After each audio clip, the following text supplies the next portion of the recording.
Hello and welcome to the fourth and final lesson in the Big Four, the Core 4 series of the logicalenglish.com lessons. A quick reminder, if you haven't already watched lessons 1, 2 and 3, please head on back to the website logicalenglish.com and watch those. You're going to find those extremely important. While you're there, don't forget also to download a study guide which will help you with this lesson. As I say, this is the final of the Big Four lessons. It's on the subject of adverbials, adverbs, adverbials, and I will say adverbials and freedom. It is, however, much shorter than the other Big Four, the other Core 4 lessons, and in fact it might even be shorter than the other short lessons on the website. Nonetheless, I've included it in this Big Four to show that it is an absolutely vital and important lesson. So on the subject of adverbs and adverbials, as always, well, let's begin with something that we're very familiar with. Okay, so beginning things nice and simply, hopefully you guys remember from the first lesson, from the Logic of English, that in English and indeed in all languages, we divide words into different categories. We class them in different ways. This is how we do it in English.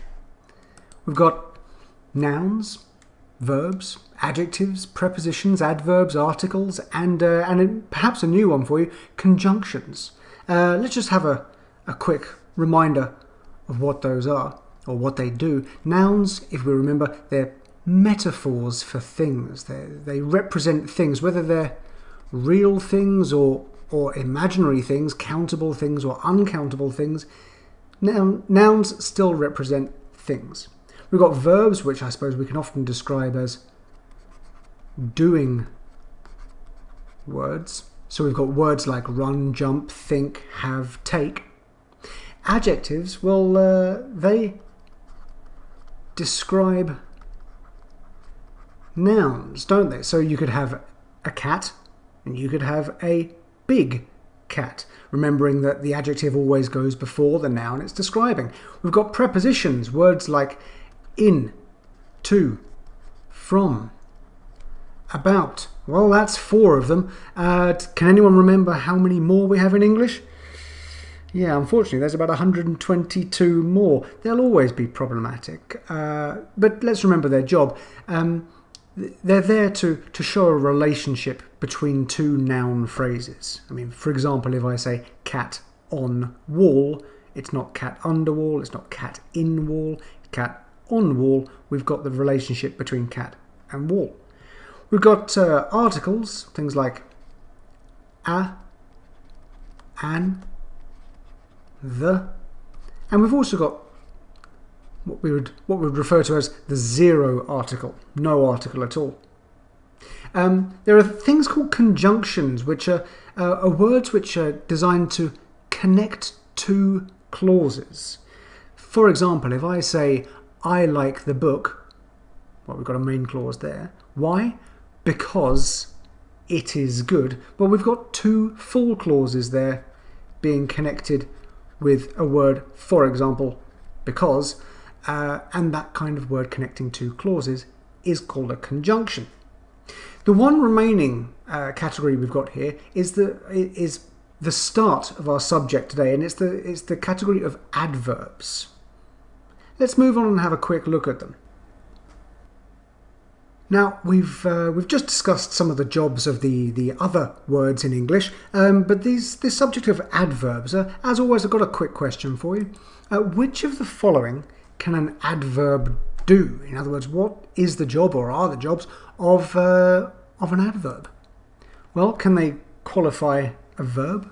Oh, by the way, the word qualify here, I just mean describe. Can it qualify a verb? Can it qualify a noun? An adjective? Another adverb? Which one or ones of these can it do? Well, I hope you remember that from the first lesson that in fact the only thing from this list that an adverb cannot do is qualify a noun. So it can't qualify a noun, but it can qualify a verb, an adjective, and another adverb. Let's take a look at some examples of this. We've got always, never, extremely, incredibly, lots of those ly words where we take the adjective and add ly at the end. And, well, if we take an example of qualifying a verb, well, I run. I always run. There we go, qualifying a verb. Qualifying an adjective. It is big. It is really big. Okay, we're now qualifying an adjective. Qualifying another adverb. I am talking honestly. I am talking very honestly. So the word very is qualifying the adverb honestly there. Let's get some more examples of adverbs up here. What have we got? Well, for example, rarely, luckily, often, thoughtfully, and let's put one more. Let's say thankfully. But honestly, you could go into the many thousands of these in English. Now, one of the first things that I'd like you to do with some of these adverbs is, well, let's have a look. I'd like you to place the adverbs or adverb phrases, by adverb phrase I mean a sequence of words which does the job of an adverb, but is more than one word. I'd like you to place the adverbs or adverb phrases into the correct positions in these sentences. And these sentences are in your study guides as well. And these are the adverbs I'd like you to place in because, annoyingly enough, and I'm sorry to begin from an annoying position here, but some of these only have one position they can naturally go in. So take a moment now and have a look at your study guide and see if you can place these adverbs into the correct positions into these sentences. And I'll remind you that by this point in your English, this should come as second nature.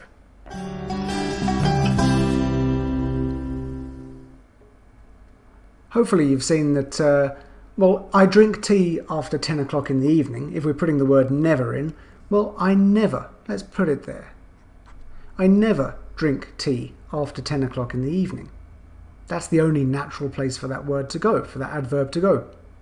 I do my food shopping on Sunday afternoons, with the word always. We're going to put it in basically the same position. I always do my food shopping on Sunday afternoons. It just doesn't sit naturally to put it anywhere else. What about the word extremely in my pet can jump high? Which word are we describing in that sentence using the word extremely? And you're absolutely right, it goes just before the word high. So my pet cat can jump extremely high. In the sentence, sorry, I'm not good at playing tennis, we want to put the adverb very in somewhere. So we're going to say, sorry, I'm not very good at playing tennis. This word occasionally, I like to go to the cinema. Well, in fact, we've got a few different positions for this one here, haven't we? We could say, occasionally I like to go to the cinema. You could say, I occasionally like to go to the cinema. I like to go to the cinema occasionally, putting it right at the end. Those would be some natural positions for that word occasionally, and I think they're all absolutely fine. Finally, this one, once in a blue moon. We've got an adverb phrase here, several words which mean incredibly rarely. I go to the theatre. Where are you going to put once in a blue moon? Well, when it comes to these multi-word adverbs, really they only have two positions. They can either go right at the beginning or right at the end. It just is not natural in English I'm going to say the majority of the time, to put a multi-word adverb in the middle of the sentence. Those, especially the adverbs, that multi-word adverbs of frequency, will either go at the beginning or the end. But as I say, at this point in your English, most of you're probably aware of this already before I get things a little bit more complicated.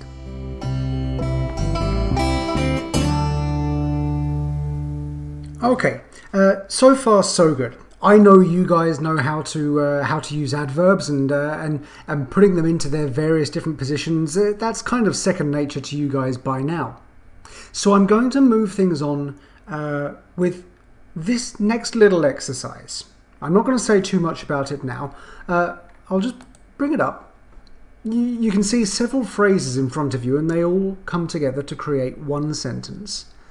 And what I would like you to do is to place those phrases into the correct order so they create a correct sentence.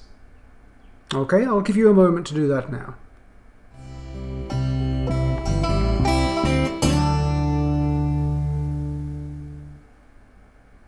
Okay, so what do we have? In Southwest London on 30th of... Okay, we've got the various different phrases. I'm going to imagine that that this is in class and that people are shouting out answers. So let's imagine that someone said, I don't know, number one, on 30th of October 1983, one Sunday, late at night, let's get all those times together. And now Michael was born. We'll have a place. That's mentioning the mother. Okay, so I'm going to imagine that one student has said, has given me this sequence. And do you know what?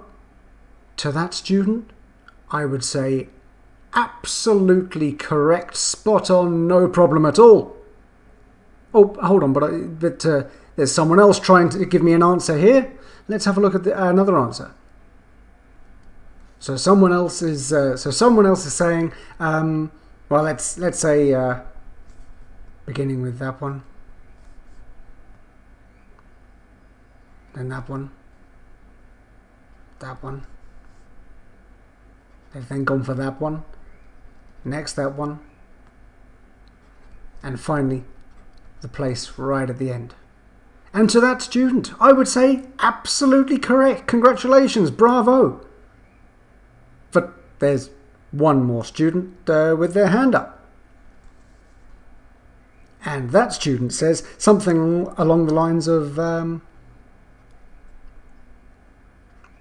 two there, on 30th of October 1983, one Sunday, Michael was born in Southwest London with a lot of difficulty. And you know what?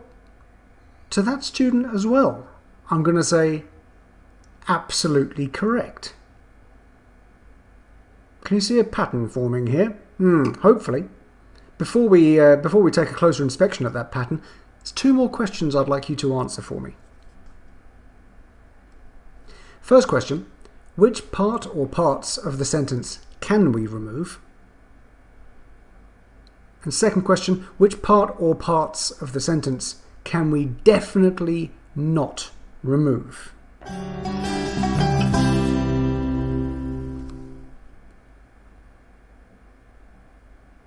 So let's have a look at the answers to some of these questions then. Which part or parts of the sentence can we remove with no problem?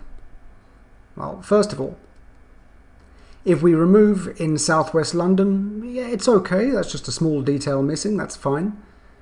So we can remove that. We can remove this one. We can remove to a woman named Caroline. We can remove late at night. We can remove one Sunday, and we can remove with a lot of difficulty. The only part of this sentence, the only phrase here that we absolutely cannot remove is this Michael was born. That Michael was born represents the main clause in our sentence. Everything else you see the in southwest London on 30th of October 1983, one Sunday with a lot of difficulty late at night to a woman named Caroline. They're all called something, maybe a new term for you, but it's a term that's been sitting up at the top of the screen for the lesson. They're all called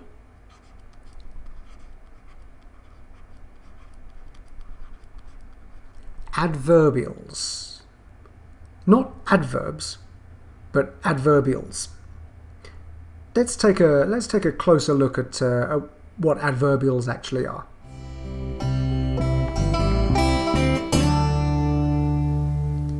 So let's take a look at these adverbials in closer detail then, and let's continue with another quick question. Shouldn't take you too long.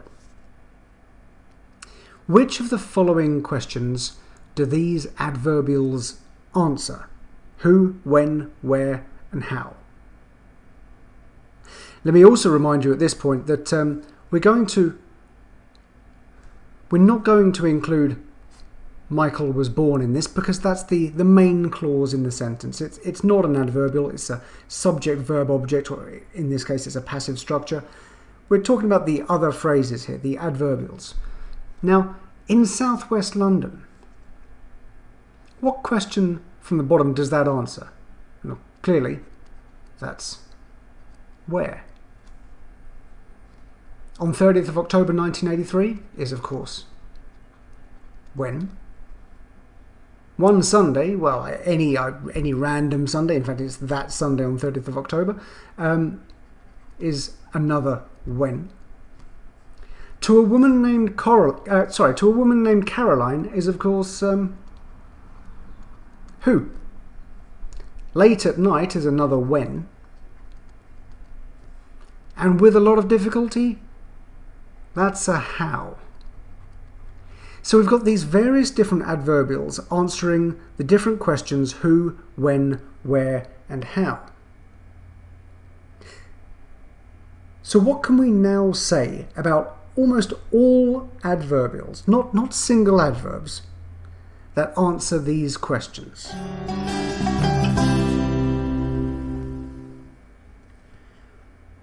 Well, I hope you've put two and two together by now and realised what's actually happening. And you know, having a look at the title of the lesson the whole time, it's not really surprising at this point that you have absolute and total freedom in this. So far in English, we've spent so long building up so many different rules.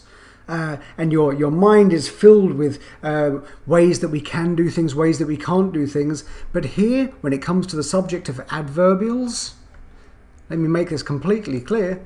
These multi-word adverbials, which answer the questions who, when, where, and how, can go in absolutely any order you choose. You have total freedom in this, and it really doesn't matter which order you place them in. You can place them in an order for poetic reasons. You can place them in an order because that's the way it makes sense to you. You can place them in an order because that's when this information occurred to you. It just doesn't matter, and you have total freedom. And if you're still doubtful about any of this, let's prove it. Let's have a look at a real-world example, an example, in fact, that I took from Wikipedia.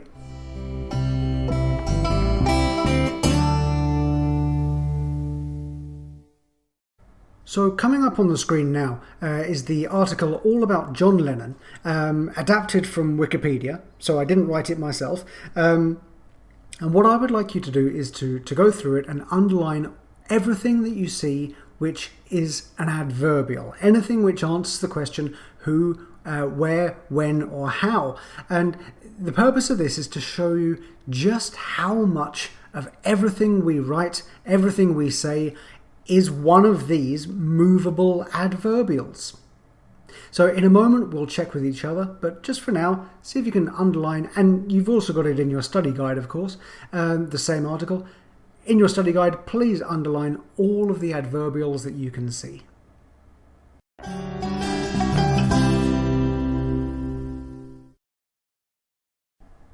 Right, now hopefully you've had a chance to go through that. Hopefully you've maybe paused the video or something and taken a moment to complete the task. So let's go through it together now. And as we're going through it, and as I'm underlining all the adverbials in this extract, I hope you remember that all of these adverbials within each paragraph can be picked up and moved wherever you like. So let's start going through this. Well, Lennon was born. We've got that passive. That's the main clause there. We can't do anything about that. But in wartime England. Okay, in wartime England answers the question where. On 9th of October 1940 answers when. At Liverpool Maternity Hospital is another where. To Julia and Alfred Lennon answers when. So with that little mini paragraph, we could change it to, I don't know, in wartime England, to Julia and Alfred Lennon, on 9th of October 1940, at Liverpool Maternity Hospital, Lennon was born. No problem at all. Let's move on to the next paragraph. The Beatles were an English rock band. Well, there we've got the main clause. The Beatles were an English rock band. And actually here this active, who were, you remember from lesson 3, relative clauses, who were active, we've actually got a reduced relative clause there. Just that one word, active. But this reduced relative clause does contain its own adverbial throughout the 1960s. But the main clause continues, and were one of the most commercially successful and critically acclaimed acts. Well, acts when? In the history of popular music. That's something that answers the question when. So that can be picked up. That's an adverbial. That can be picked up and moved around. Formed where? In Liverpool. Okay. Now we are beginning with what's called a participle clause here, and it's a contraction of they were formed. But still, formed in Liverpool. We've got formed as the main clause. By 1962, we've got an adverbial there. The group consisted. So that's it. I mean, really, that's the main clause continuing here. The group consisted. And now we're answering the question, who? Of John Lennon, Paul McCartney, George Harrison, and Ringo Starr. And I encourage you to remember that you really can, if you want to, say, of John Lennon, Paul McCartney, George Harrison, and Ringo Starr, the group consisted.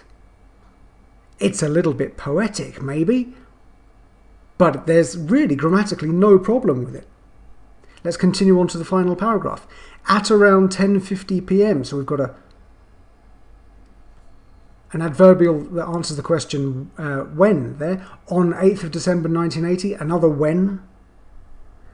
As Lennon and Yoko Ono being his wife, returned, as they returned, to their New York apartment. Let's put that in there as well.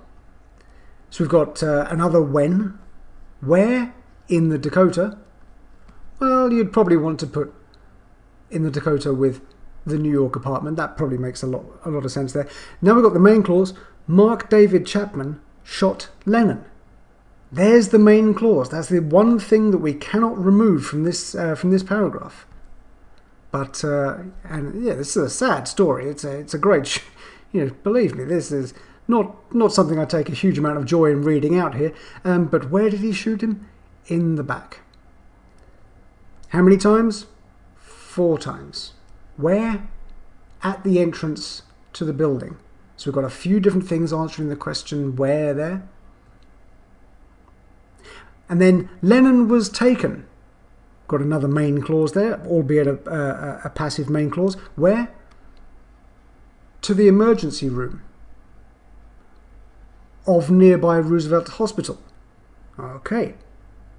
And was pronounced dead. So now we're continuing the main clause. But when? On arrival at 11:07 p.m.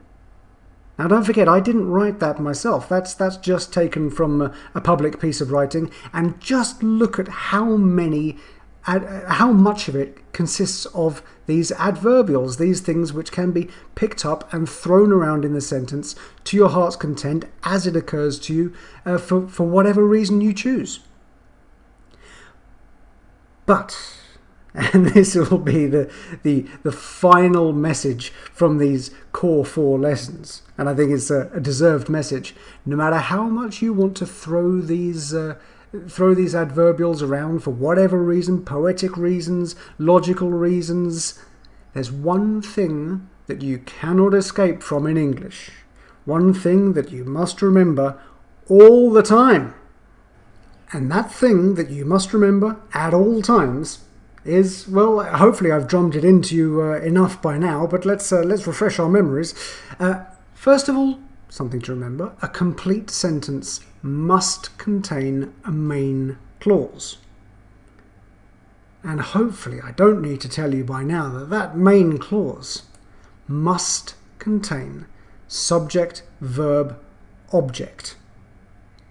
Maybe just subject, verb, maybe just subject, verb, adjective, but that main clause needs to be complete. All the other adverbials, throw them wherever you like around that main clause. So, as always, that just leaves me to say thank you very much for watching. I hope this video has been helpful to you. As always, if it has been helpful to you, don't forget to head on to the website and please donate a little something for the upkeep of the website and for me doing these videos. There are more videos to come, of course. You've done the big 4 core lessons now, but there are other smaller ones to come. For example, how you can decide between subject, verb, object and just subject, verb, or the differences between gerunds and infinitives and how you can decide. So there will be more videos to come. And until then, take care. Thank you.